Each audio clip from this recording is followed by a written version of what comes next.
because their valency electrons enter into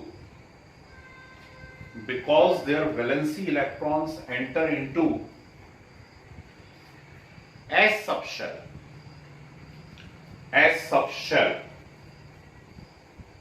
ठीक है, नीचे की लाइन से लिखिए general characteristics.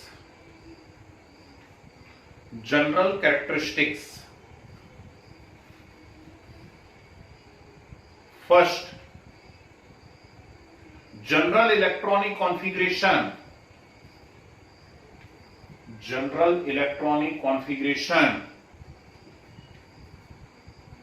NS122 next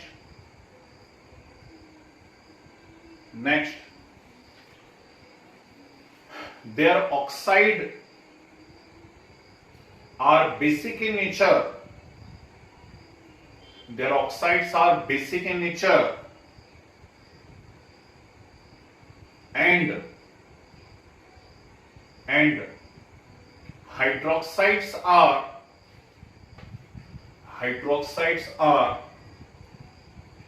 very strong base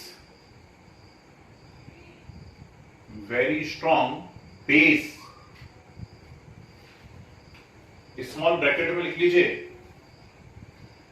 accept beryllium hydroxide. ध्यान रखना, बेरिलियम हाइड्रोक्साइड एम्फोटेरिक नेचर का है। बेरिलियम हाइड्रोक्साइड जो है वो एम्फोटेरिक नेचर का है और बाकी के सारे क्या हैं, बहुत ही स्ट्रॉन्ग बेस है। ठीक है, नेक्स्ट सर वो हाइड्रोक्साइड है सर, एक बार रिपीट कर देंगे। Hydroxides are very strong base. Bracket में लिख दिया except beryllium hydroxide.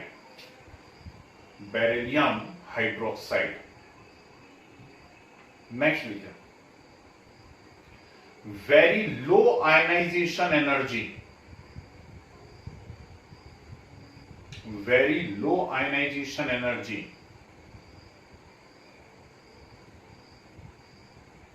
That's why highly reactive in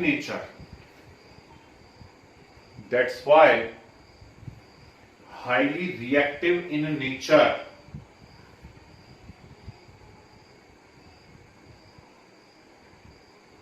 Next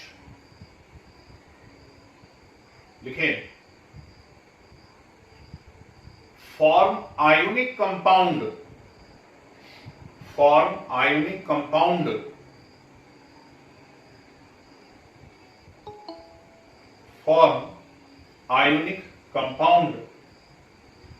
and strong reducing in nature.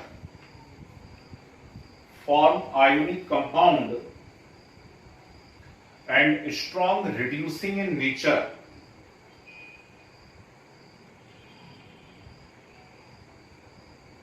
ठीक है, next members of first group show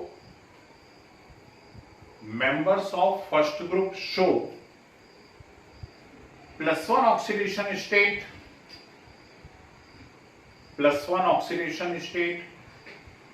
and second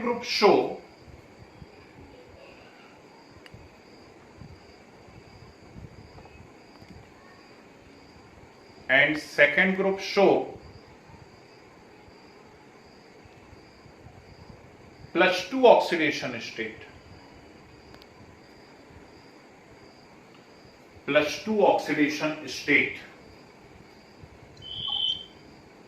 okay, ठीक है ना। तो ये कैरेक्टरिस्टिक्स हैं, सफिशिएंट है, क्योंकि बहुत ज्यादा डिटेल में तो क्या है, हम लोग अंदर जब पहुंचेंगे ना तो हम लोग को एक पूरी की पूरी यूनिट ही आने वाली है। उस यूनिट का नाम ही है एस ब्लॉक, तब वहां पढ़ लेंगे। अभी इस चैप्टर के क्वेश्चंस बन जाए उतनी हम स्टडी कर रहे हैं। ठीक है, हेडिंग वाली P block elements P block elements. चलिए, सभी जानते हैं 13th ग्रुप से लेकर के 18th ग्रुप तक, तो 13 ग्रुप से लेकर के 18 ग्रुप तक जो है वो कौन से ब्लॉक के हैं? पी ब्लॉक के हैं, क्योंकि उनमें वैलेंसी इलेक्ट्रॉन जो है वो पी सब शेल में एंटर करता है। जनरल इलेक्ट्रॉनिक कॉन्फ़िगरेशन क्या है? NH2 NP126, NH2 NP126, ये इनका जनरल इलेक्ट्रॉनिक कॉन्फ़िगरेशन है। इंटरेस्टिंग बात क्या है यहां पर? इंटरेस्टिंग बात यह है कि इसके जो मेंबर्स होते हैं, फर्स्ट ग्रुप या एस ब्लॉक जो हम बात कर रहे थे, इनके सारे मेंबर्स मेटल्स थे। लेकिन जब आप पी ब्लॉक की बात करते हैं तो जो मेंबर्स होते हैं वो mostly metals and non metals होते हैं, and some are metalloids also. ठीक है, मेटल और नॉन मेटल होते हैं, और कुछ कैसे होते हैं? मेटेलॉइड्स भी होते हैं, मतलब जो मेटल और नॉन मेटल दोनों की कैरेक्टरिस्टिक्स को शो करें, उन्हें हम क्या कहते हैं? मेटेलॉइड्स कहते हैं। Is it clear? दूसरी बात करी जाए, जरा ध्यान से देखिएगा, सुनिएगा कि ये जो है ये सारे के सारे कैसे होते हैं? सॉफ्ट सॉलिड होते हैं, है ना। ये एस ब्लॉक वाले जो है वो सॉफ्ट सॉलिड होते हैं, जबकि पी ब्लॉक वाले जो हैं ये सॉलिड एंड गैस होते हैं। कैसे होते हैं? Solid and gas. My question is, क्या कोई लिक्विड होता है पी ब्लॉक में? वेरी गुड, ठीक। बाकी बच्चे भी सुने और याद रखें लंबे समय तक। नॉन मेटल्स जो होती हैं वो या तो सॉलिड होती हैं या गैस होती हैं। नॉन मेटल जो होती है वो या तो सॉलिड होती हैं या गैस होती हैं। Bromine is only non metal, bromine is only non metal which present in liquid state. ठीक है, तो एक अकेला एक्सेप्शन केस है जो लिक्विड स्टेट बताता है। फिर अगली बात करें कि ये आयोनिक से ज्यादा कैसे कंपाउंड बनाने में विश्वास रखते हैं? कोवैलेंट कंपाउंड्स बनाते हैं, मतलब इलेक्ट्रॉन की शेयरिंग करते हैं, इलेक्ट्रॉन की शेयरिंग करके कंपाउंड बनाया करते हैं कोवैलेंट। एस ब्लॉक वाले जो थे वो रिड्यूसिंग थे, मतलब वो इलेक्ट्रॉन को डोनेट किया करते थे, लेकिन ये इलेक्ट्रॉन को रिसीव किया करते हैं, यानी कैसे होते हैं? ऑक्सीडाइजिंग होते हैं। ठीक है ना, तो कैसे होते हैं ये? ऑक्सीडाइजिंग होते हैं। फिर एक और बात करें कि ये जो है ये सिंगल, जैसे कि फर्स्ट ग्रुप वाले जो मेंबर थे ये +1 ऑक्सीडेशन स्टेट शो कर रहे हैं, सेकेंड ग्रुप वाले जो मेंबर्स थे ये +2 ऑक्सीडेशन स्टेट शो कर रहे हैं।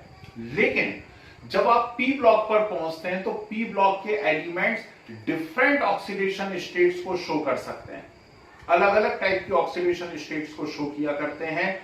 कैसे अलग अलग टाइप की ऑक्सीडेशन स्टेट को शो करते हैं? जैसे क्लोरीन, क्लोरीन की बात करेंगे तो +1 +3 +5 +7 ऐसे शो करेगा। जैसे नाइट्रोजन, तो नाइट्रोजन -3 से लेकर के +5 तक सारी की सारी ऑक्सीडेशन स्टेट शो कर देगा, -3 -2 -1 0 +1 +2 +3 +4 +5। ठीक है, तो ये एक स्पेशल बात होती है यहां पर पी ब्लॉक एलिमेंट्स के अंदर जो हमें मालूम होना चाहिए। ठीक है ना, तो चलो फटाक से लिख करके खत्म करते हैं। लिखिए members from 13 to 18th group, members from 13 to 18th group in modern periodic table,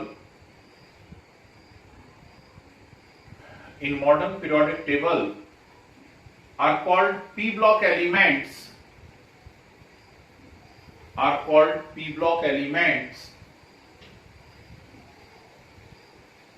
because their valency electron enter into, because their valency electrons enter into p subshell, because their valency electrons enter into p subshell। ठीक है, आगे बढ़िए। Characteristics लिखिए, characteristics. First, general electronic configuration,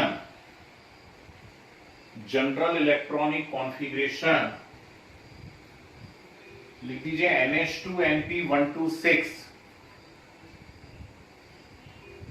NH2 NP126. Next, members of this block are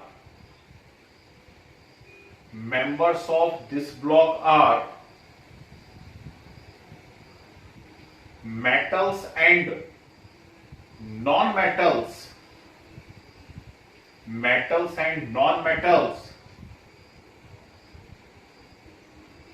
Some are metalloids.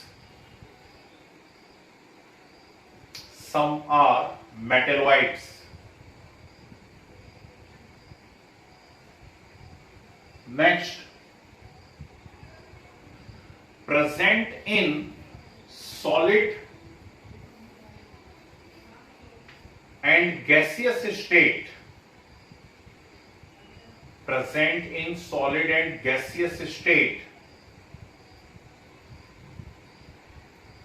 Bracket में लिखे, bromine is only non-metal.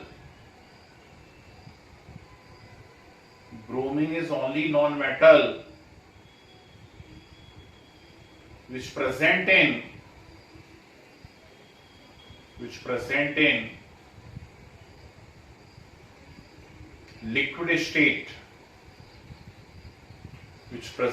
liquid state. Next, देखिए, mostly form covalent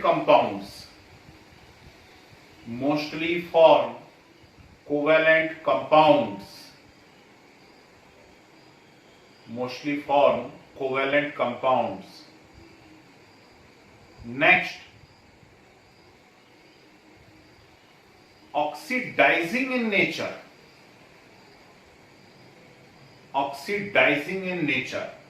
अब कुछ रिड्यूसिंग भी है, जैसे एल्यूमिनियम वगैरह है ना, लेकिन इसको हम ऐसा बोल सकते हैं कि लेफ्ट टू राइट जब आप जाओगे तो रिड्यूसिंग नेचर कम होता जाएगा और ऑक्सीडाइजिंग नेचर जो है इसका वो बढ़ता चला जाएगा, है ना, oxidizing in nature. Next, form simple as well as complex anions.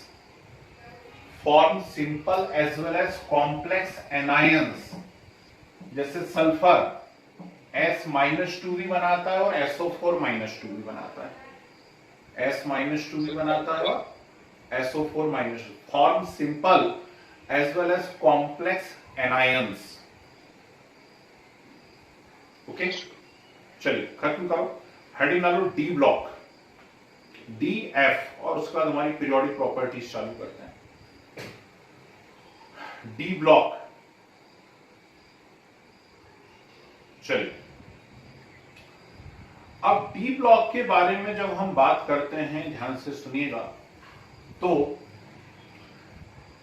Metals हैं, सारे के सारे इसमें मेटल्स हैं. और कौन सा ग्रुप है? 3rd to 12th group. Confuse नहीं होना भाई. फर्स्ट बी जो है, मैंने सिखाया है आपको, बकायदा बोर्ड पे चार्ट बना करके बताया हुआ है कि फर्स्ट बी जो है वो 11th ग्रुप होता है, क्वाइनेज मेटल्स कहते हैं. और सेकंड बी जो होता है वो 12th ग्रुप होता है, सॉफ्ट मेटल का ग्रुप है, जिंक, कैडमियम एंड मरकरी. समझे बात को? तो चलो इसको तो लिख लेते हैं हम लोग साथ साथ ही. हेडिंग डाली हुई है डी ब्लॉक, लिखो members from 3rd to 12th group, 3rd to 12th group in modern periodic table,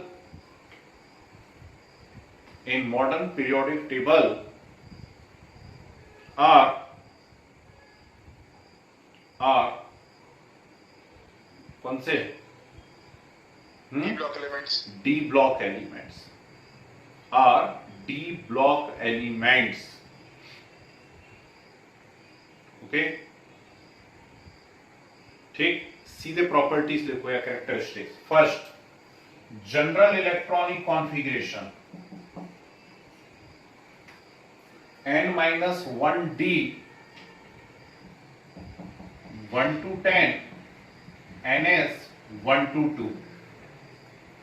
N minus 1D 1 to 10, NS 1 to 2. Next, all members are metals. All members are metals. Next, most of them having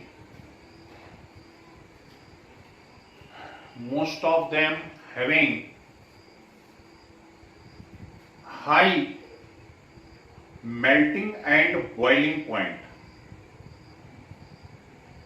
Most of them having high melting and boiling point. Next, show variable oxidation state. ये characteristic feature है, transition metals कहते हैं इनको. Show variable oxidation state. Variable oxidation state. Next, most of them form colored ions and colored compounds.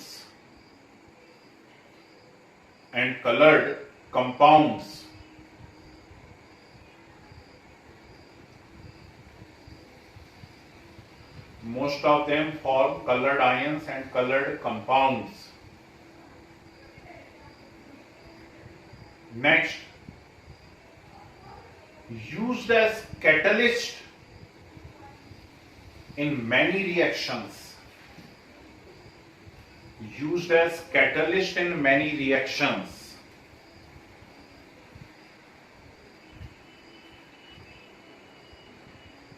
Next,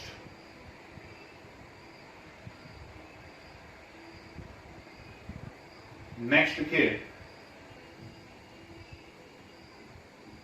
form complex or coordinate salts.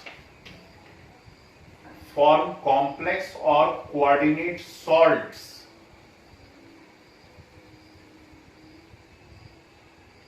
Next, form ionic as well as covalent compound. Ionic as well as covalent compound.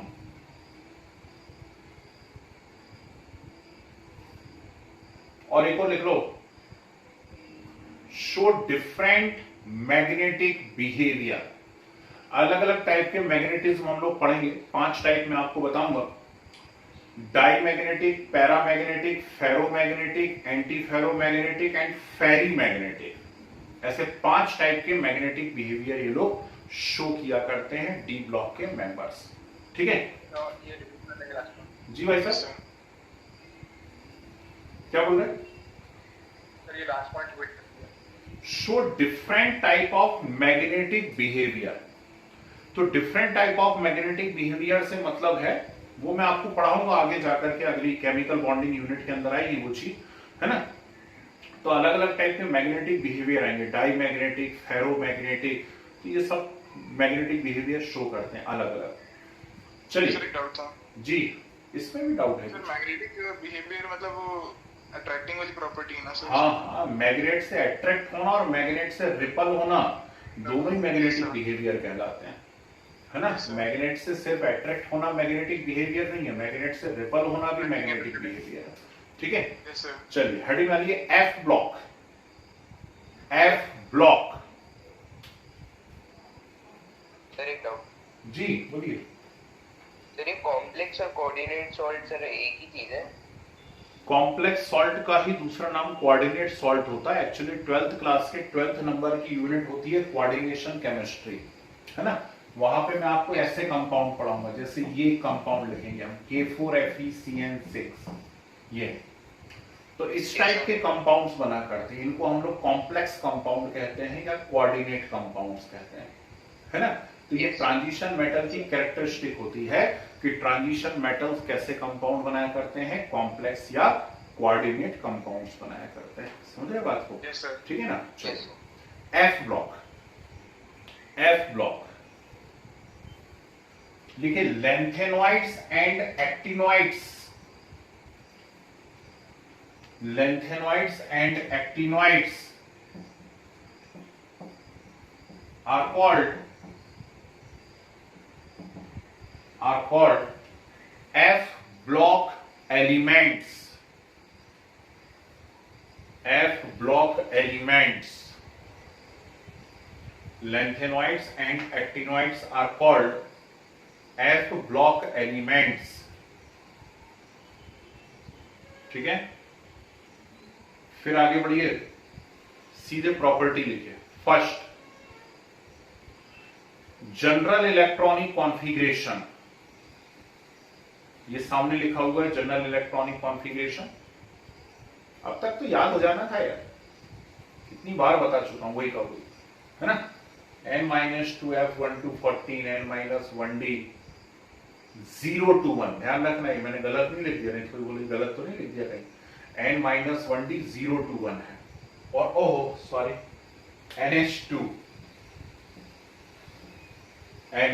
Yes sir. ठीक है। Next, all members are metals, all members are metals and also known as inner transition metals, inner transition metals.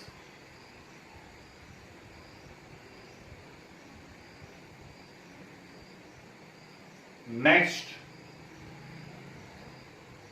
all actinoids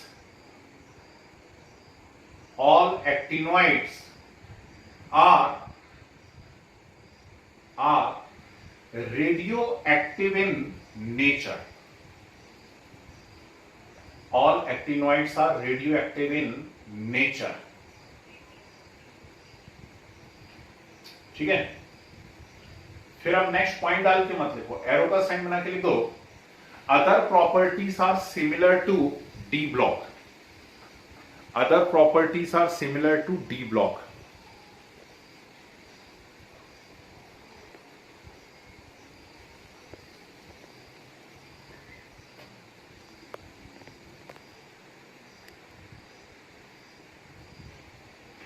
yes sir.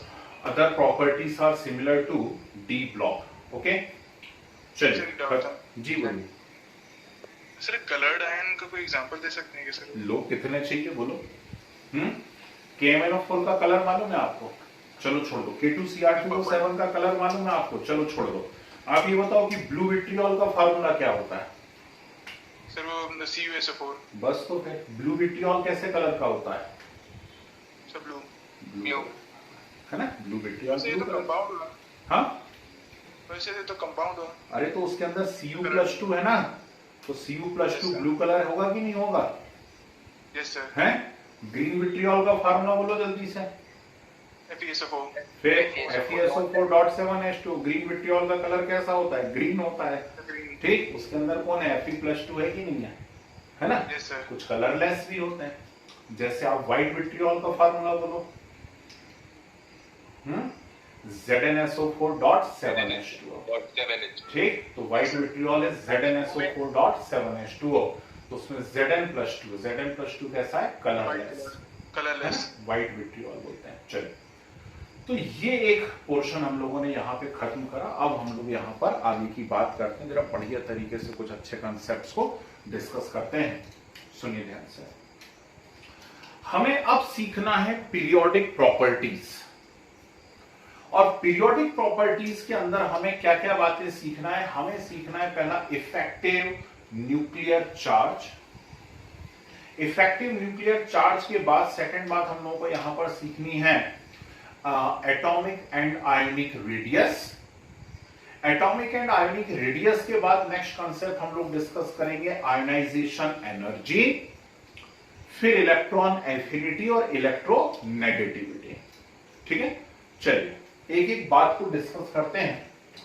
हमने modern periodic law देखा और modern periodic law में हमारे सामने कहीं पर लिखा हुआ है कि physical and chemical properties of any element are periodic function of their atomic number. इस बात को हमने समझने की कोशिश की तो कहीं ना कहीं ये कहना चाह रहा है कि जो भी प्रॉपर्टीज है वो एटॉमिक नंबर से डिसाइड हो रही हैं, जबकि मेंडलीफ का कहना था कि जो प्रॉपर्टीज है वो एटॉमिक मास से डिसाइड होती है ना। और सही बात तो यही है कि प्रॉपर्टीज जो है वो एटॉमिक नंबर से ही डिसाइड होती हैं, प्रॉपर्टीज एटॉमिक मास से डिसाइड नहीं होती है। हम जानते हैं अच्छे से, क्यों? क्योंकि एटॉमिक नंबर में जो नंबर ऑफ इलेक्ट्रॉन्स आ रहे हैं, वैसे तो एटॉमिक नंबर ऑफ प्रोटॉन होता है, लेकिन हम जानते हैं कि प्रोटॉन और इलेक्ट्रॉन के नंबर सेम है किसी भी एटम में। तो जो इलेक्ट्रॉन होते हैं वो इलेक्ट्रॉन ही तो डोनेट होते हैं या रिसीव होते हैं या शेयर होते हैं। तो इलेक्ट्रॉन ही तो डोनेट हो रहे हैं या रिसीव हो रहे हैं या शेयर हो रहे हैं, और उसी से तो क्या हो रहा है, उसी से तो प्रॉपर्टीज आ रही हैं, अलग अलग टाइप की केमिकल प्रॉपर्टीज बन रही है ना। इवन फिजिकल प्रॉपर्टीज के लिए भी रिस्पॉन्सिबल कहीं ना कहीं एटम्स के अरेंजमेंट होते हैं और इलेक्ट्रॉन्स होते हैं, बहुत सी फिजिकल प्रॉपर्टी है ना। चलिए, अब एक और टर्म आप लोगों ने 10th में कहीं पर पढ़ा होगा, पीरियोडिसिटी ऑफ प्रॉपर्टीज, पढ़ा है ना। पीरियोडिसिटी ऑफ प्रॉपर्टीज हमने पढ़ा हुआ है। पीरियोडिसिटी ऑफ प्रॉपर्टीज से मीनिंग क्या होता है? पीरियोडिसिटी ऑफ प्रॉपर्टीज से मीनिंग होता है repetition of property after a definite interval. ठीक है ना, repetition of property after a definite interval. कोई भी हम एग्जांपल से सीख सकते हैं, जैसे फ्लोरीन, क्लोरीन, ब्रोमीन, आयोडीन की बात करें तो मैं आपसे क्या बोलता था कि राइट साइड देखना है आपको तो 288, 18, 18, 32, 32 देखो। लेफ्ट साइड देखना है तो 288, 18, 18, 32 देखो। बोलता था ऐसी बात। इसका क्या मतलब है? इसका ये मतलब है कि lithium, sodium, potassium, rubidium, caesium, francium, ठीक। तो हम लोगों ने यहां पर क्या लिख दिया था? हम लोगों ने लिख दिया था 8, 8, 18, 18, 32, ठीक है। मतलब इस डेफिनेट इंटरवल के बाद प्रॉपर्टीज का क्या हो जाएगा? रिपीटेशन। मतलब लिथियम, सोडियम की प्रॉपर्टी सेम है, सोडियम, पोटेशियम, पोटेशियम, रुबिडियम, इन सब की प्रॉपर्टी सेम है, इसलिए इनको एक फैमिली में रखा गया है, एक ग्रुप में एक साथ रखा गया, एक फैमिली है ना, एक फैमिली में एक साथ रखा गया है। तो repetition of property after a definite interval is known as what? Periodicity. आ रही इतनी बात समझने सब लोगों को? ठीक। तो दो बातें निकल करके आई। मोसले ने कहा physical and chemical properties are periodic function of their atomic number. तो हाँ, सही बात है ना कि जो प्रॉपर्टीज है वो किस पे डिपेंड कर रही है? एटॉमिक नंबर पे डिपेंड कर रही है। दूसरी बात उसने बोलने की कोशिश किया, कहने की कोशिश की कि पीरियोडिसिटी इन प्रॉपर्टीज होता है। तो पीरियोडिसिटी इन प्रॉपर्टीज से मतलब है repetition of property after a definite interval. तो एटॉमिक नंबर का एक डेफिनेट इंटरवल है, किसी भी नंबर का एक डेफिनेट इंटरवल है, उसके बाद प्रॉपर्टीज का यदि रिपीटेशन होने लगता है तो हम उसे क्या कहा करते हैं? पीरियोडिसिटी इन प्रॉपर्टीज कहा करते हैं। ओके, कौन कौन सी पीरियोडिक प्रॉपर्टी की हमको स्टडी करनी है? तो मेरी नजर से यदि आप देखोगे तो मेरे हिसाब से तो सबसे इंपॉर्टेंट जो पीरियोडिक प्रॉपर्टी होती है वो इफेक्टिव न्यूक्लियर चार्ज होती है। ठीक है, सबसे इंपॉर्टेंट जो प्रॉपर्टी होती है वो होती है इफेक्टिव न्यूक्लियर चार्ज। अब ये इफेक्टिव न्यूक्लियर चार्ज है क्या? देखो, हम कई टाइप से इसको एक्सप्लेन कर सकते हैं इफेक्टिव न्यूक्लियर चार्ज को, है ना। कई अलग अलग तरीकों से हम बता सकते हैं। चलिए मैं बताने की कोशिश करता हूं, ध्यान से देखिए और बोर्ड पे देखिए। यदि हम इस वर्ल्ड, इस पूरे के पूरे चीज को छोटे छोटे उसमें तोड़ दें पार्ट में, तो बन रहा है इफेक्टिव न्यूक्लियर चार्ज, है ना। इफेक्टिव से मतलब क्या है? मेरे पास यहां पे कोई भी एटम है, उसका एक स्ट्रक्चर है, मान लीजिए, ठीक है ना, एक हाइपोथेटिकल स्ट्रक्चर है। इस प्रकार से मेरे पास सेंटर में यहां पर कौन है? न्यूक्लियस है, और न्यूक्लियस में क्या है, प्रोटॉन्स है, प्रोटॉन्स ठीक है। And centre neutrons. में न्यूक्लियस है और न्यूक्लियस में कौन है, प्रोटॉन्स है। न्यूक्लियॉन्स और यहां कहीं तो भी इलेक्ट्रॉन्स फैले हुए हैं, यस सर ठीक है ना, इलेक्ट्रॉन्स फैले हुए हैं डिफरेंट ऑर्बिट के अंदर।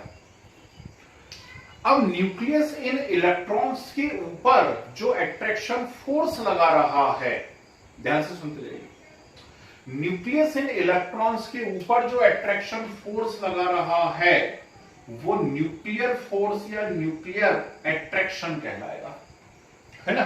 जितना इसमें चार्ज रहेगा उतना इसको अट्रैक्शन फोर्स लगाना चाहिए, तो इसे हम न्यूक्लियर अट्रैक्शन कहेंगे। एक बड़ी इंटरेस्टिंग सी बात निकल के आई थी, कई बार कुछ बच्चे पूछते भी हैं कि यार जितने प्रोटॉन हैं उतने ही इलेक्ट्रॉन हैं, तो हमेशा प्रोटॉन ही इलेक्ट्रॉन को क्यों खींचते हैं, इलेक्ट्रॉन प्रोटॉन को खींच ले। सर मास ज्यादा होता है इससे प्रोटॉन का बहुत। ठीक, एक तो बात यही है कि प्रोटॉन का मास जो है वो इलेक्ट्रॉन के कंपेयर में नियरली 10,000 टाइम्स ज्यादा है, ठीक है ना। यानी कोई चींटी जो है वो कार को खींच ले जाए, पता चला, है ना, रात को हम सोते रहेंगे और चींटियां हमारी कार को खींच के ले रही, कैसे मजेदार बात हो जाएगी। तो प्रोटॉन का मास जो है वो इलेक्ट्रॉन से नियरली 10,000 टाइम्स ज्यादा है। तो ऐसी बात दिमाग में नहीं लाना चाहिए कि इलेक्ट्रॉन क्यों नहीं प्रोटॉन को खींच लेते हैं, है ना। तो सिर्फ उनके जो है चार्ज इक्वल और अपोजिट है भाई, लेकिन मास में बहुत बड़ा डिफरेंस है। और दूसरी बात, न्यूक्लियस की डेंसिटी भी तो जबरदस्त है ना। एक बहुत ही डेंस चीज में से, बहुत ही गाढ़ा मटेरियल है, उसमें से थोड़ी ना आप निकाल पाओगे बाहर, इसलिए ऐसा होता है, ठीक। इसलिए इलेक्ट्रॉन कभी प्रोटॉन को नहीं खींचेंगे, हमेशा प्रोटॉन इलेक्ट्रॉन को खींचेंगे। इसलिए जब भी हम अट्रैक्शन की बात करेंगे तो हम इसको इनवर्ड बात करेंगे, अंदर की तरफ क्या हो रहा है, ये अट्रैक्शन फोर्स लग रहा है, ऐसा बोलेंगे। इतनी बात समझ में आती सभी लोगों को, ठीक है ना। अब क्या हो रहा है, अभी सुनते जाओ बस, अभी कहीं कोई डाउट नहीं, अभी सिर्फ सुनो बातों को, है ना, फिर सब डाउट हम एक साथ डिस्कस करते हैं। अब जब भी हम बोलते हैं कि यार न्यूक्लियर अट्रैक्शन लग रहा है, तो हमारे दिमाग में बस एक ही बात चलती रहती है कि अट्रैक्शन लग रहा है, अट्रैक्शन लग रहा है, तो इलेक्ट्रॉन न्यूक्लियस की तरफ खींचने चाहिए, ठीक है, खींचते भी हैं। लेकिन मैंने आपको पढ़ाया और बार बार पढ़ाया कि जैसे जैसे आप न्यूक्लियस से दूर जाएंगे, जैसे जैसे न्यूक्लियस से दूर जाते हैं, वैसे वैसे इलेक्ट्रॉन जो है उस इलेक्ट्रॉन की एनर्जी इंक्रीज होती जाती है। और इलेक्ट्रॉन की एनर्जी इंक्रीज होने के पीछे कहीं ना कहीं एक रीजन ये भी होता है कि उसके ऊपर न्यूक्लियर अट्रैक्शन क्या होता जाता है, डिक्रीज होता जाता है। सीधी सी बात है, कोई एक मैग्नेट मेरे पास है ना, मान लीजिए कोई एक मैग्नेट मेरे पास है, उसका ये नॉर्थ पोल है यहाँ पर, और यहाँ कुछ आयरन पाउडर पड़ा हुआ है, position number 1, position number 2, position number 3, इन पोजीशंस पर आयरन का पाउडर पड़ा हुआ है। क्या बोलते हो, किस आयरन पाउडर पे मैक्सिमम अट्रैक्शन लगेगा, तो आप नेचुरली बोल दोगे कि 1 नंबर पोजीशन पे जो पड़ा हुआ है उस पे मैक्सिमम न्यूक्लियर अट्रैक्शन लगेगा, 2 वाले पे थोड़ा कम, 3 वाले पे और कम। मतलब जैसे जैसे इस मैग्नेट से डिस्टेंस बढ़ती चली जा रही है, वैसे वैसे नेचुरली अट्रैक्शन फोर्स क्या होता चला जा रहा है, डिक्रीज होता चला जा रहा है। तो ऐसी न्यूक्लियस से जैसे जैसे इलेक्ट्रॉन दूर होते चले जाएंगे, वैसे वैसे उनके ऊपर अट्रैक्शन फोर्स कम होता चला जाएगा, ठीक है। इतनी बात तो समझ में आ गई। अब ये इफेक्टिव न्यूक्लियर चार्ज क्या है, न्यूक्लियर अट्रैक्शन या न्यूक्लियर फोर्स तो हमको समझ में आ गया, ठीक है। न्यूक्लियर अट्रैक्शन या न्यूक्लियर फोर्स तो हमें समझ में आ गया। ये इफेक्टिव न्यूक्लियर क्यों बोलते हैं, तो सुनिए ध्यान से। एक्चुअली जो इलेक्ट्रॉन यहां पर होता है, या हम वैलेंसी इलेक्ट्रॉन की बात करें, यहां कहीं कोई वैलेंसी इलेक्ट्रॉन है, तो इस वैलेंसी इलेक्ट्रॉन के ऊपर सिर्फ न्यूक्लियस का अट्रैक्शन फोर्स नहीं लग रहा है।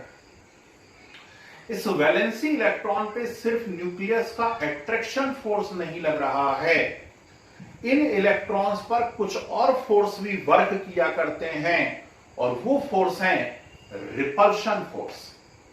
कहां का रिपल्शन, रिपल्शन कहां से बीच में आ गया, अरे भाई इलेक्ट्रॉन है, इलेक्ट्रॉन पे नेगेटिव चार्ज है, पर वो एक अकेला इलेक्ट्रॉन तो है नहीं, अंदर और भी तो इलेक्ट्रॉन भरे पड़े हैं, हाँ या ना? Yes sir. ठीक, अंदर और भी इलेक्ट्रॉन भरे पड़े हुए हैं, ये रहे वो इलेक्ट्रॉन ढेर सारे। ठीक है, तो न्यूक्लियस तो उस इलेक्ट्रॉन को क्या कर रहा है, अट्रैक्ट कर रहा है, लेकिन जो इनर इलेक्ट्रॉन है वो इनर इलेक्ट्रॉन उसको क्या कर रहे हैं, रिपल कर रहे हैं। ठीक, इनर इलेक्ट्रॉन उसको क्या कर रहे हैं, रिपल कर रहे हैं। बोलो हाँ। मान लीजिए न्यूक्लियस उसको अट्रैक्ट कर रहा है 100 न्यूटन के फोर्स से। ठीक है, न्यूक्लियस उसको मान लो, है ना, न्यूक्लियस उसको अट्रैक्ट कर रहा है 100 न्यूटन के फोर्स से, और इनर इलेक्ट्रॉन जो है वो उसको रिपल कर रहे हैं 20 न्यूटन के फोर्स से। इनर इलेक्ट्रॉन कितने से रिपल कर रहे हैं, 20 न्यूटन के फोर्स से। तो सोच समझ करके बताओ कि उस इलेक्ट्रॉन पर एग्जैक्ट न्यूक्लियर अट्रैक्शन कितना लगेगा, जल्दी से बोलो। 80 Newton. 100 minus 20 that is 80 Newton. आगे बात समझ में? अभी तक हम क्या एक्सपेक्ट कर रहे थे, अभी तक हम ये सोच रहे थे कि वैलेंसी इलेक्ट्रॉन पे सिर्फ अट्रैक्शन फोर्स ही अट्रैक्शन फोर्स लगता रहता है ना, लेकिन आज पता पड़ा कि वैलेंसी इलेक्ट्रॉन के ऊपर दो टाइप के फोर्स वर्क किया करते हैं। एक होता है उसके ऊपर attraction force of nucleus and second is repulsion force of inner electrons. ठीक है, दूसरा क्या होता है, repulsion force of inner electrons होता है। इसके कारण जो नेट अट्रैक्शन फोर्स है न्यूक्लियस का वो क्या हो जाता है, डिक्रीज हो जाता है। एंड दिस, ध्यान से सुनना, and this decreased nuclear attraction is known as what, effective nuclear charge। समझ गए बात को?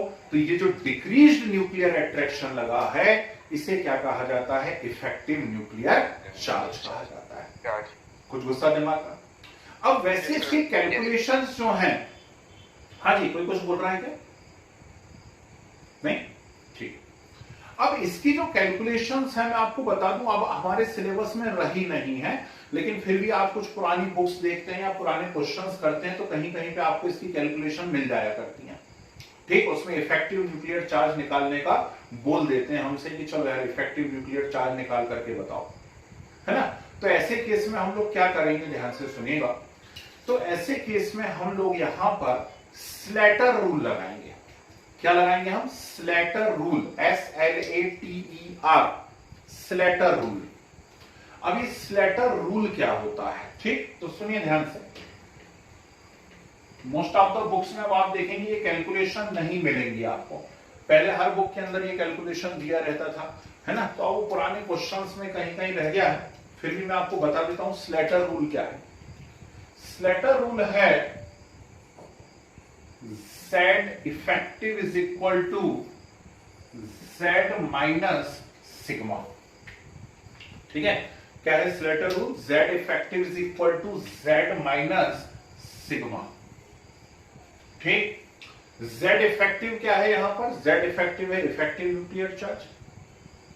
Z क्या है, Z है nuclear charge. Nuclear charge means atomic number या number of proton. And what is sigma, sigma is screening constant और shielding constant. ध्यान से सुनिएगा, सिग्मा क्या है यहां पर, स्क्रीनिंग कांस्टेंट या शील्डिंग कांस्टेंट है। ठीक है, तो सबसे पहली बात तो यह है कि यार शील्डिंग या स्क्रीनिंग टर्म क्या है। बड़ी मजेदार सी बात बताता हूं, ठीक, कि सभी इलेक्ट्रॉन के ऊपर नेगेटिव चार्ज है ना, सभी इलेक्ट्रॉन के ऊपर कौन सा चार्ज है, नेगेटिव चार्ज है। सारे के सारे इलेक्ट्रॉन जो है वो न्यूक्लियस की तरफ क्या होना चाहते हैं, अट्रैक्ट होना चाहते हैं। तो जब सभी इलेक्ट्रॉन न्यूक्लियस की तरफ अट्रैक्ट होना चाहते हैं तो सब न्यूक्लियस की तरफ भागेंगे, और जब सब सारे के सारे न्यूक्लियस की तरफ भागेंगे तो न्यूक्लियस के चारों तरफ वो एक डेंस क्लाउड बना लेंगे। टर्म ध्यान से सुनना, सभी इलेक्ट्रॉन के ऊपर नेगेटिव चार्ज और सभी की स्थिति है या सभी की इच्छाएं हैं कि मैं पॉजिटिव से अट्रैक्ट हो जाऊं। पॉजिटिव से अट्रैक्ट हो जाऊं मतलब मैं किससे अट्रैक्ट हो जाऊं, न्यूक्लियस से अट्रैक्ट हो जाऊं। तो जब न्यूक्लियस से अट्रैक्ट होना चाहते हैं तो सब न्यूक्लियस की तरफ भागने की कोशिश करते हैं, और जब सब न्यूक्लियस की तरफ खिंचे खिंचे से रहते हैं तो न्यूक्लियस के चारों तरफ वो एक डेंस क्लाउड बना लेते हैं या एक शील्ड बना लेते हैं। Formation of such dense cloud और shield is known as shielding effect और स्क्रीनिंग इफेक्ट। बस इतनी सी बात होती है। ठीक, कोई भी सेलिब्रिटी आपके यहां पर आ जाए, मान लीजिए आपके शहर में कोई भी सेलिब्रिटी आ गए, है ना। अब सबसे बड़े सेलिब्रिटी देश में 2 ही हैं, राहुल गांधी और केजरीवाल, है ना। इनमें से कोई आ गया, अब टूट पड़ेगी पब्लिक बिल्कुल, है ना, भीड़ मच जाएगी बिल्कुल भयंकर तरीके से। क्या करने मचेगी वो नहीं बताऊंगा अभी मैं, क्योंकि रिकॉर्डिंग हो रही है। ठीक, तो पूरी भीड़ टूट पड़ी, एकदम से सेलिब्रिटी आ गए, तो सबने क्या करा, उनको चारों तरफ से घेर लिया, है ना। सबने उनको क्या कर लिया, चारों तरफ से घेर लिया, बस शील्ड बन गई उनके चारों तरफ, एक स्क्रीन बन गई उनके चारों तरफ। वो जो सेलिब्रिटी है वो न्यूक्लियस है, और जो पब्लिक ने आके चारों तरफ से घेर लिया वो कौन है, इलेक्ट्रॉन्स हैं। बस ये क्या हो गया, शील्डिंग या स्क्रीनिंग इफेक्ट हो गया। इतनी सी बात है। अब सोचिए, अब क्या सोचना है वो जरा ध्यान से सुनो। मान लीजिए हम में से कोई है ना, और वो पीछे रह गया है ना, वो कहां रह गया है, पीछे रह गया है। ठीक, तो पीछे यदि रह गया है तो उसके साथ क्या होगा, सोच करके देखो। ये जो क्लाउड है ये जितना ज्यादा डेंस होगा, ये क्लाउड जितना ज्यादा डेंस होगा, पीछे जो इलेक्ट्रॉन छूट गया है उस पीछे छूटे हुए इलेक्ट्रॉन पे बोलिए ज्यादा क्या लगेगा, न्यूक्लियर का अट्रैक्शन या इनर इलेक्ट्रॉन का रिपल्शन। ठीक, इनर इलेक्ट्रॉन का रिपल्शन। मतलब यदि डेंस क्लाउड बनता चला जाएगा या क्लाउड की डेंसिटी यदि ज्यादा रहेगी तो बेचारा जो पीछे छूट गया है उस पे इनर इलेक्ट्रॉन का रिपल्शन लगेगा, और इनर इलेक्ट्रॉन का रिपल्शन लगेगा तो वो थोड़ा सा क्या हो जाएगा, दूर हो जाएगा। तो एक्चुअली जो स्लेटर अंकल ने सिग्मा लिया हुआ है वो सिग्मा यही है, वो बताना चाह रहे हैं सिग्मा से स्क्रीनिंग कांस्टेंट या शील्डिंग कांस्टेंट। कुछ गुस्सा दिमाग के अंदर, तो ये स्क्रीनिंग कांस्टेंट या शील्डिंग कांस्टेंट क्या होता है, स्क्रीनिंग कांस्टेंट या शील्डिंग कांस्टेंट, अंदर जो शील्ड बन गई है ना, अंदर जो शील्ड बन गई है या फिर स्क्रीन बन गई है उसके कारण इलेक्ट्रॉन पे जो रिपल्शन लग रहा है उसको कहते हैं स्क्रीनिंग कांस्टेंट या shielding constant. Is it clear? कैसे कैलकुलेट करा करते हैं, तो इसकी बड़ी अजीब सी इसकी एक कैलकुलेशन होती है, मैं बताने की कोशिश करता हूं। यहां देखिए ध्यान से, क्योंकि क्वेश्चन तो कहीं ना कहीं मिल जाएंगे आपको इसके, हालांकि नए उसमें तो नहीं आ रहे, लेकिन चलो ठीक है। इधर देखो सभी लोग,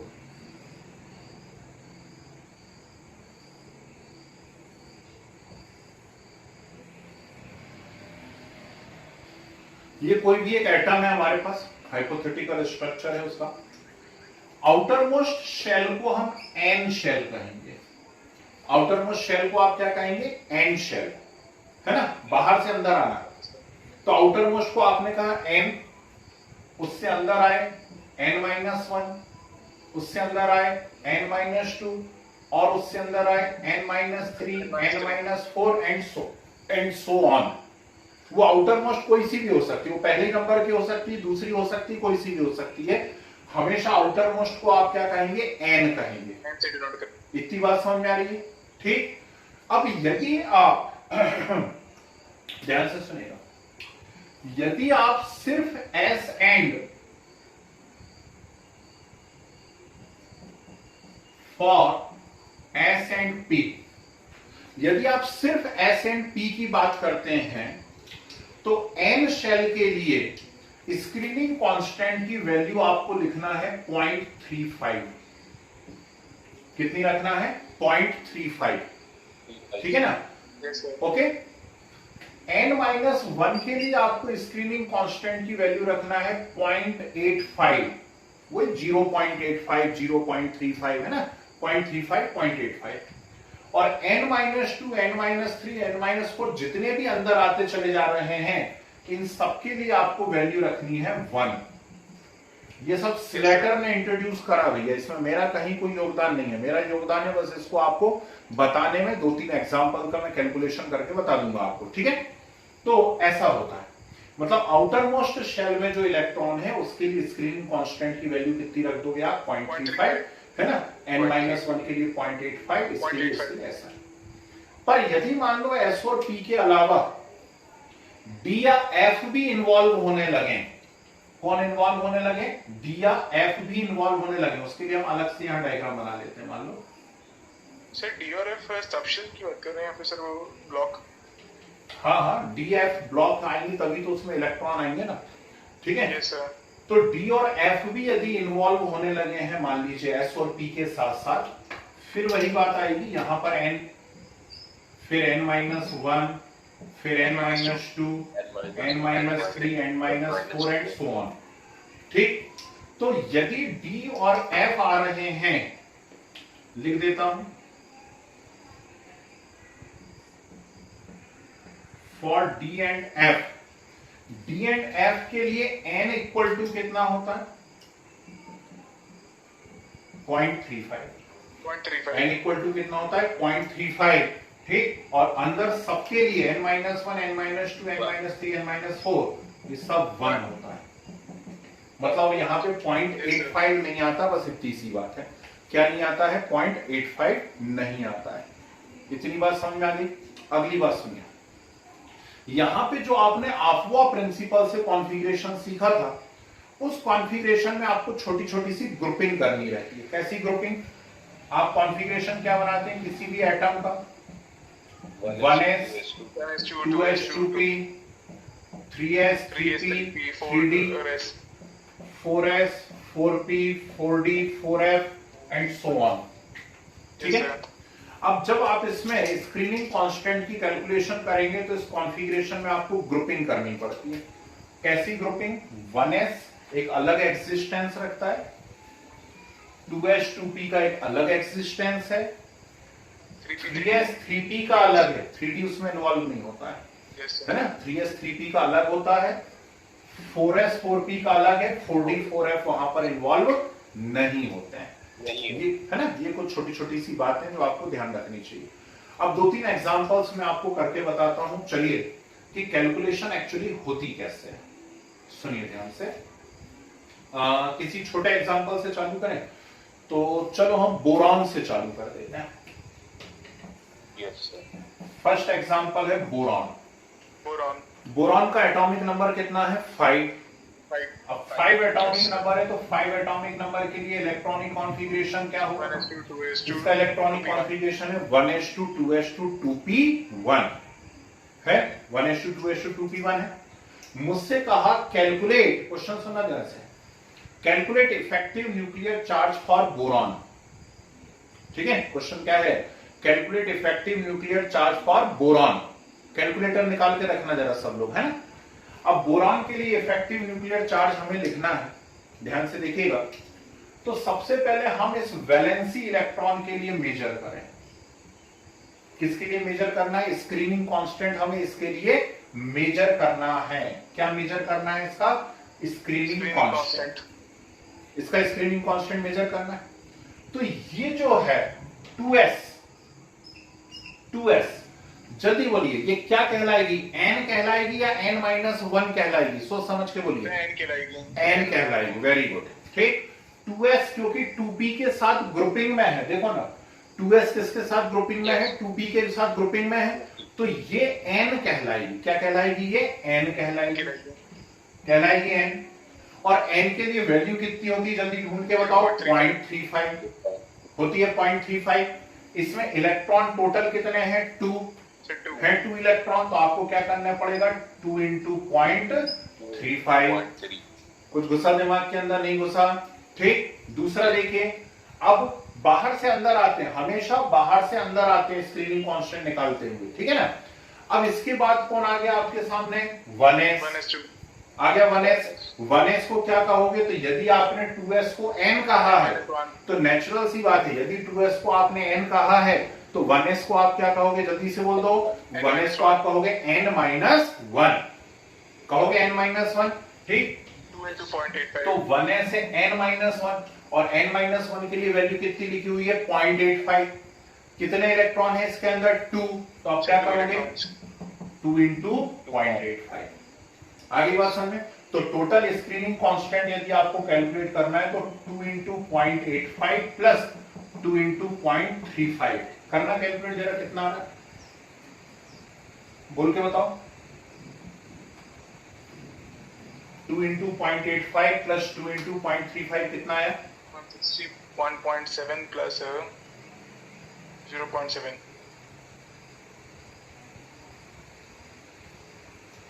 1.7 और 0.7 है ना, यानी ये आ गया 2.4 आ रहा है क्या, देखना। Yes sir 2.4। ठीक है,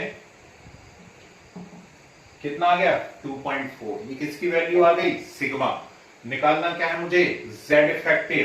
तो Z effective equal to Z minus sigma. ठीक, बोरॉन का Z यानी एटॉमिक नंबर कितना होता है? 5। तो 5 माइनस 2.4 2.6। ठीक, आपका आंसर कितना आ गया? 2.6। कुछ गुस्सा दिमाग में नहीं घुसा? सर एक डाउट था जी बोलिए। सर जो 2p था सर, अपन ने पहले 2a से 2 के लिए फाइंड किया सर 2 इंटू 0.35, और सर फिर जो 2p बनता था इसमें अपन ने ऐसे क्यों नहीं किया सर 0.35 इंटू 1? अरे उसी का तो निकालना है, उसी का तो निकालना है। तो जिसके ऊपर निकालना है उसी का थोड़ी ना, खुद के ऊपर थोड़ी ना रिपल्शन फोर्स डाल रहा है क्या? सर एक और डाउट था। हाँ सर अगर 2p3 होता तो सर वहाँ 3 इलेक्ट्रॉन्स के ऊपर शील्डिंग इफेक्ट आ रहा है, उसी पे आ रहे हैं। अगले एग्जांपल पे जा, जो पहले बताया उसके बारे में बात करो। चलिए, यहाँ कहीं कोई समस्या तो नहीं किसी प्रकार की? पक्का है? सर अगर ज्यादा बड़ा हुआ, हाँ जी सर कॉन्फ़िगरेशन अगर ज्यादा बड़ा हुआ तो सर आ रहे हैं ना, रुको तो, क्यों घबरा रहे हो? ठीक है ना। चलिए अब देखते हैं कॉन्फ़िगरेशन कितना भी बड़ा हुआ। इधर देखो भैया, फिर सब अंदर इनर इलेक्ट्रॉन के लिए आप 1 से मल्टीप्लाई करते चले जाओ तो होने दो ना। आप रेडियम का निकाल लो 88 का, क्या फर्क पड़ता है? रेडियम का निकाल लो 88 का, हम तो किसी का भी निकाल सकते हैं। ठीक है ना। चलिए एक दो एग्जांपल्स और बताता हूं। मान लीजिए फास्फोरस का निकालें। Yes sir. Yes sir. 1s2 2s2 2p 6 3s2 3p3 1s2 2s2 2p6 3s2 3p3, यह है फास्फोरस का। अब फास्फोरस के p इलेक्ट्रॉन के लिए निकालना है, लेकिन ध्यान रखना फास्फोरस के जो p इलेक्ट्रॉन है वो p इलेक्ट्रॉन 3 p इलेक्ट्रॉन दिए हुए हैं और हमें किसी एक p इलेक्ट्रॉन के लिए निकालना है। हमें किसके लिए निकालना है? एक p इलेक्ट्रॉन के लिए निकालना है। दूसरी अभी भैया ने किसी ने बात पूछी थी कि मान लो p में 1 से ज्यादा हो जाए तो क्या करोगे, है ना। तो अब ये हुआ तो हम ग्रुपिंग कर दें पहले तो ग्रुपिंग यदि कर देते हैं तो एक बन गया 1s, एक बन गया 2s2p और एक बन गया 3s3p। कर दिया आपने ग्रुपिंग, कोई कष्ट टाइप का महसूस नहीं हुआ अंदर तरफ? पक्का। अब चलो p के मुझे एक अकेले इलेक्ट्रॉन के लिए निकालना है। तो p के यदि एक अकेले इलेक्ट्रॉन के लिए निकालना है तो ये जो 3s और 3p हैं ये कौन सी शेल कहलाएंगी? Outermost shell. और आउटर मोस्ट शेल मतलब कौन सी शेल कहलाएंगी? N shell. आउटर मोस्ट मतलब कौन सी शेल कहलाएंगी? ये एन शेल कहलाएंगी। ठीक, टोटल इस शेल में कितने इलेक्ट्रॉन है? 3 + 2 5। टोटल कितने इलेक्ट्रॉन है? 5। लेकिन मुझे एक इलेक्ट्रॉन के लिए स्क्रीनिंग कांस्टेंट निकालना है। जब एक इलेक्ट्रॉन के लिए स्क्रीनिंग कांस्टेंट निकालना है तो बोलो कितने बचे? 4 बचे। 4, यस और नो, इसमें कोई कंफ्यूजन तो नहीं किसी को? ठीक है ना। ये n हो गई, ये हो गई n-1, ये हो गई n-2। Is it clear? और बड़ा भी कर सकते हो। अब तो आप चाहो तो 120 एटॉमिक नंबर का निकाल लो, उससे क्या फर्क पड़ता है। ठीक है, तो मैंने क्या कहा ध्यान से सुन लीजिएगा। n में टोटल नंबर ऑफ इलेक्ट्रॉन तो 5 थे। n में टोटल नंबर ऑफ इलेक्ट्रॉन तो कितने थे? 5। लेकिन एक इलेक्ट्रॉन के लिए मुझे कांस्टेंट निकालना है। जब एक के लिए कांस्टेंट निकालना है तो कुल इलेक्ट्रॉन कितने बचे उसके पास? 4 बचे। 4 इलेक्ट्रॉन, तो 4 इलेक्ट्रॉन यहां पर बचे हुए हैं। तो 4 इंटू क्या करोगे? जल्दी बोलो। 0.35 करोगे। 4 इंटू 0.35। फिर आगे बढ़ोगे पुत्र। ठीक, यहां पर कितने इलेक्ट्रॉन है? 6 + 2 8। कितने इलेक्ट्रॉन है? 6 + 2 8। 8 इलेक्ट्रॉन है वो n-1 में है। तो n-1 के लिए कितना करते हैं? 0.85। तो 6 इंटू 0.85 हो गया। फिर और अंदर आए और अंदर आए तो n-2 आया, उसमें कितने इलेक्ट्रॉन है? 2 इलेक्ट्रॉन है। तो 2 कितना करोगे आप n-2 के लिए? 1, तो 1 into 2। कुछ गुस्सा दिमाग में नहीं घुसा? ठीक है ना। अब इसे आप उठा करके सॉल्व कर लीजिए। ठीक, इसे उठा के सॉल्व करिए, आपका क्या मिल जाएगा? सिग्मा। तो सिग्मा इक्वल टू क्या हो जाएगा यहाँ पर? 1 into 2 plus 6 into 0.85 plus 4 into 0.35, ये निकल जाएगा आपका सिग्मा। और यदि आपको Z इफेक्टिव निकालना है तो Z effective is equal to phosphorus का एटॉमिक नंबर यानी प्रोटॉन 15 और 15 माइनस डॉट डॉट डॉट कर दीजिए, यहां से जो भी आए करिए, आंसर आ गया आपका। उफ, कुछ गुस्सा दिमाग में नहीं घुसा? और बताता हूं, एक और लास्ट थर्ड। मान लीजिए मुझे स्कैंडियम के लिए कैलकुलेट करना होता। किसके लिए कैलकुलेट करना होता मुझे? स्कैंडियम के लिए। अब स्कैंडियम जो है, स्कैंडियम का एटॉमिक नंबर कितना है? तो चेहरा पूंजी बन गया है, बारिश फिर चालू हो गई, बधाई हो। स्कैंडियम 21 है ना। स्कैंडियम का कितना है? 21 है। बड़ा मजा आने वाला है। 21 का क्या बना बाबू? 1s2 2s2 2p6 3s2 3p6 4s1 and 3d1 4s1 and 3d1, यही बना? नहीं सॉरी, 4s2 एंड 3d1। ठीक, 4s2 3d1। अभी हमें 3 को सबको एक साथ लिखना पड़ेगा क्योंकि शेल वाइज लिख रहे हैं ना।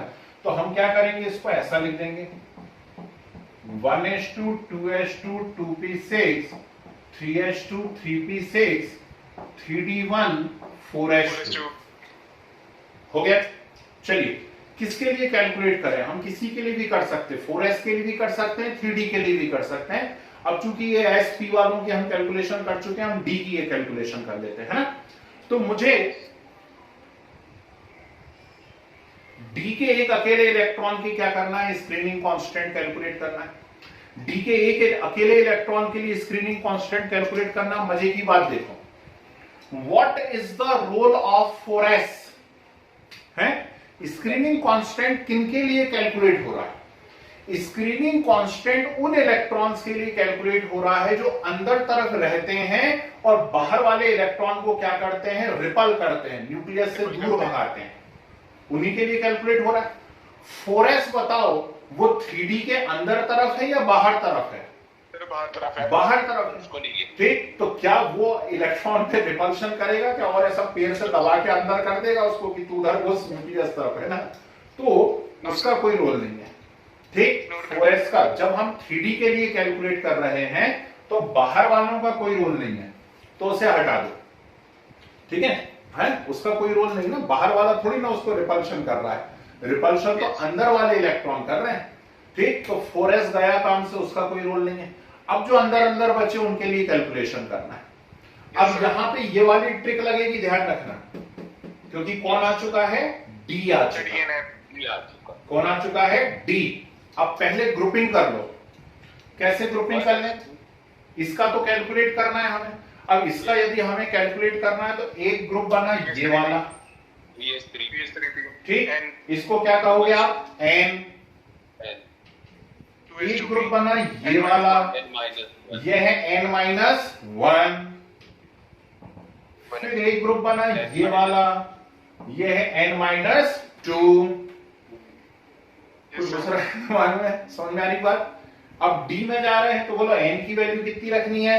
0.35 रखोगे। टोटल इलेक्ट्रॉन कितने? 6 + 2 8 है। तो क्या करोगे?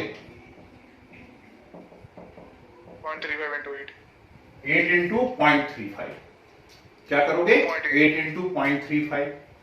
इसके लिए क्या करोगे? जल्दी बोलो। 1 into ठीक, अब 0.85 नहीं करना है, 0.85 S और P के लिए ही करते हैं बस। ठीक, तो अब क्या करोगे आप? यहाँ पे 1, टोटल कितने? 8, तो 1 into 8। इसके लिए क्या करोगे? इसके लिए भी 1, तो 1 into 2। अब कर लोगे आप लोग? 12.8 आ रही है। ठीक है, जो भी आ रहा हो, है ना, देख लीजिए कितना आ रहा है, बस अब z इफेक्टिव निकाल लीजिए यहां पर, ठीक। तो 21 माइनस दिस आपका आंसर। 8.1 कुछ Yes, गुस्सा दिमाग के अंदर, स्लेटर रूल समझ में आया Yes, सभी लोगों को? तो ये है भैया कंप्लीट एक्सप्लेनेशन। ऐसी अब आपको पीरियोडिक प्रॉपर्टी पढ़नी है। ज्यादातर बच्चे क्या सोचते हैं, अरे 10th में पढ़ा तो है, पढ़ा नहीं क्या उसके अंदर, मेंडली पढ़ लेंगे हम लोग, मॉडर्न पीरियोडिक लॉ पढ़ लेंगे, वो तो हो जाएगा। देखो जरा हो जाएगा तो अभी आने तो दो अंदर, आयनाइजेशन एनर्जी के न्यूमेरिकल, इलेक्ट्रॉन एफिनिटी के न्यूमेरिकल, इलेक्ट्रोनेगेटिविटी के न्यूमेरिकल, ठीक, बहुत खतरनाक है। और हम पढ़ेंगे तो फिर उस लेवल पे जाकर के पढ़ेंगे, हम टाइम पास के लिए नहीं पढ़ते, इससे अच्छा तो ना पढ़े, है ना। तो चलिए शुरू करते हैं। लिखिए रिपीट, स्पेशल पॉइंट करके ऐसी आप स्टेटमेंट एक लिखिए, repetition of properties, repetition of properties after, repetition of properties after a definite interval, repetition of properties after a definite interval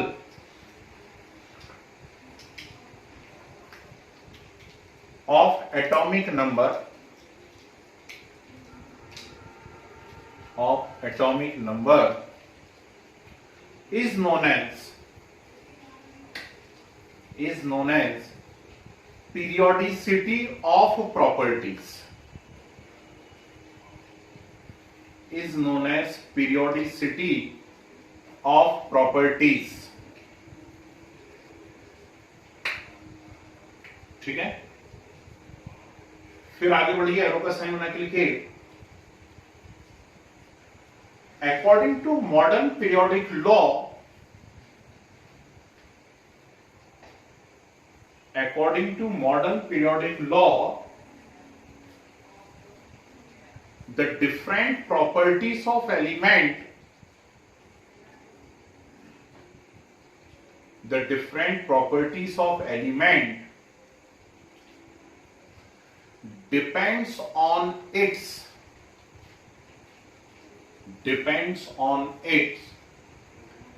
atomic number,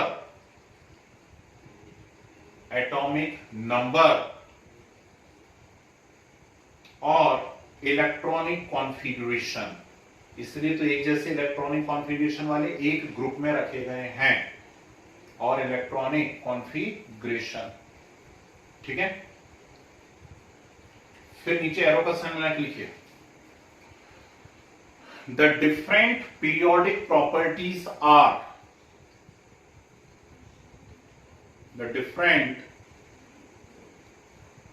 periodic properties are, पहले सबके नाम लिख लीजिए। First,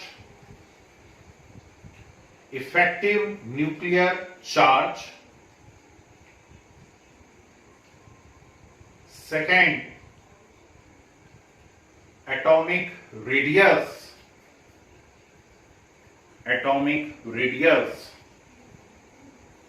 third, ionization energy, fourth, electron affinity,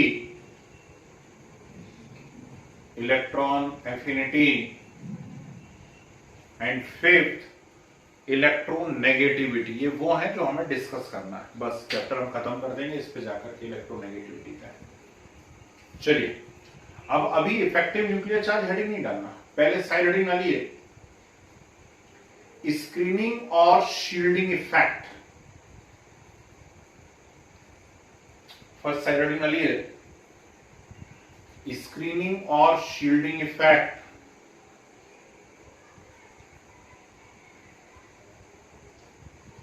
सही doubt था जी बोलिए sir. जब ये इलेक्ट्रॉन सब ये जो क्लाउड्स फॉर्म कर लेते हैं सर न्यूक्लियस के आगे, तो सर तब भी सर रिवॉल्व तो करते ही होंगे ना सर? हाँ क्यों, अरे रुक जाएगा तो यूनिवर्स रुक जाएगा भाई, यस सर। और सर ये जो इलेक्ट्रॉन्स हैं सर, ये जो क्लाउड फॉर्म कर रहे हैं सर, ये भी अपने आप को रिपेल करते होंगे ना एक दूसरे को?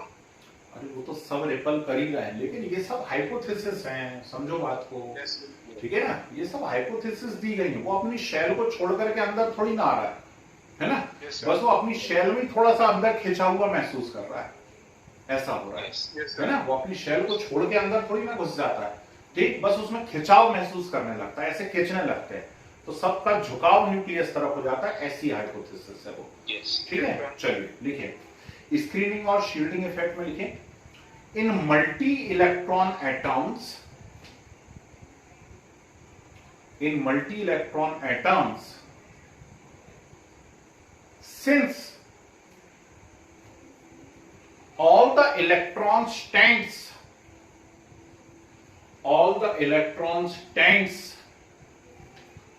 to attract towards nucleus,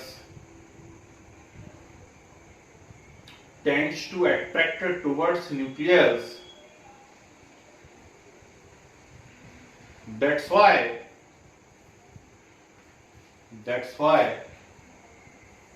form a dense electron cloud,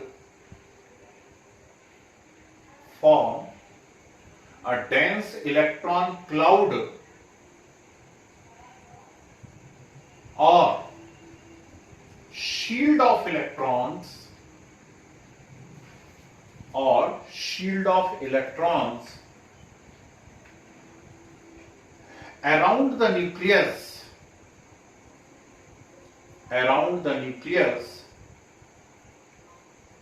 this is known as, या ऐसा लिख दो और अच्छे से एक्सप्लेन करना हो तो, formation of such cloud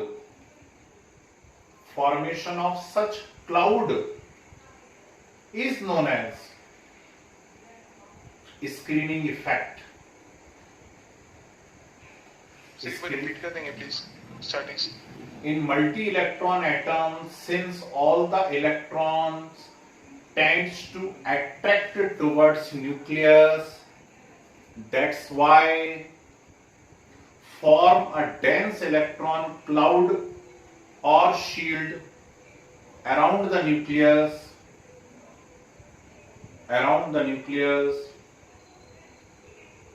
formation of such electron cloud is known as screening effect.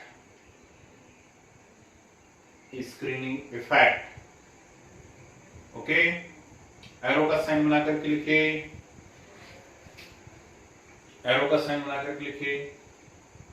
more the density of electron cloud, more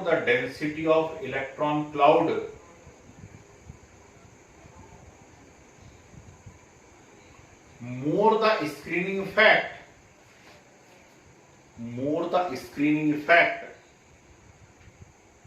and more will be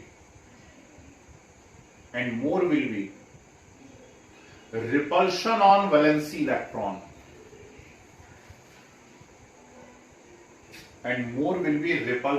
valency electron, ठीक है। चलिए साइड हेडिंग डालिए, Slater rule, SLATER, Slater rule,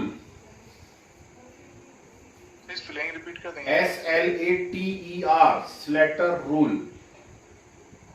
देखिए इसमें calculations of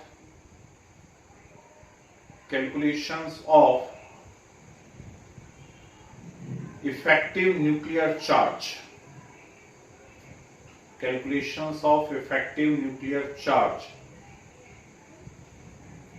चलिए ये diagram बनाइए as it is, ये रूल लिखिए, ठीक है, और ये तीनों एग्जांपल्स नोट कीजिए, और एक दो होमवर्क दे देता हूं, आप करके लेकर के आएंगे, ठीक है ना। एक टाइटेनियम कर लेना, स्कैंडियम मैंने बता दिया है, टाइटेनियम के आप डी इलेक्ट्रॉन की करेंगे, ठीक, और एक आप करेंगे जिंक, जिंक के 4s इलेक्ट्रॉन के लिए। Yes sir. ठीक है, इन दो के लिए आप Z इफेक्टिव कैलकुलेशन करके लेकर के आएंगे, ये आपका होमवर्क है। ठीक है, कल टेस्ट है आप लोगों का स्ट्रक्चर ऑफ एटम में, है ना, भूलना नहीं है। 45 क्वेश्चंस का टेस्ट है। ठीक, 100 मिनट दे देता हूं। 100 मिनट तो सफिशिएंट है। Yes sir. चलो, yes sir. Yes sir. 45 question है, 45 क्वेश्चंस के लिए 100 मिनट का टेस्ट है। अभी नोटिफिकेशन आ जाएगा ऐप पर, चेक कर लीजिएगा। ठीक है सर एक डाउट। 1 मिनट इसे नोट कर लें पहले, जिसको नोट करना है फटाफट। ठीक है ना, ये 2 होमवर्क आप नेक्स्ट क्लास में करके लेकर के आएंगे। ओके।